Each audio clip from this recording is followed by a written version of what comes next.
Hello കൂട്ടുകാരെ, രമ്യാസ് വേൾഡിലോട്ട് എല്ലാവർക്കും സ്വാഗതം. ഇന്ന് നമ്മൾ ഇവിടെ ഉണ്ടാക്കാൻ പോകുന്നത് ഒരു ഗ്രീൻ പീസ് കറിയാണ്.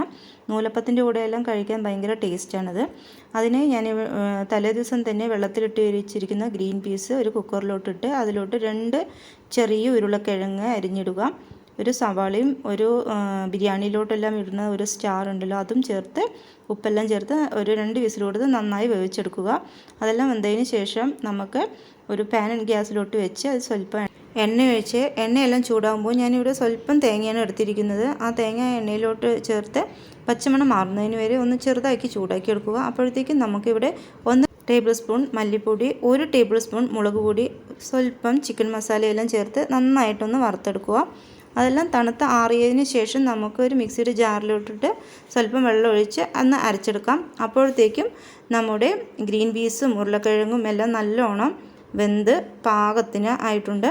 അതെല്ലാം എടുത്ത് നമുക്ക് ഈ അരച്ച് വെച്ചിരിക്കുന്ന മിക്സ് എല്ലാം അതിലോട്ട് ചേർത്ത് നന്നായിട്ടൊന്ന് ഇളക്കിയെടുക്കുക.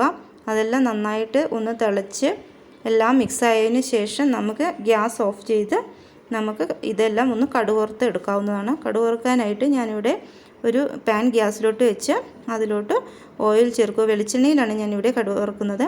വെളിച്ചെണ്ണ പാനിലോട്ട് ഒഴിച്ച് സ്വല്പം കടുകും ഒരു ചെറിയൊരു സവാളയും ആവശ്യത്തിന് കറിവേപ്പിലും ഒരു 2-3 പീസ് വെളുത്തുള്ളിയും ചേർത്ത് നന്നായിട്ടൊന്ന് ഫ്രൈ ചെയ്തെടുക്കുക.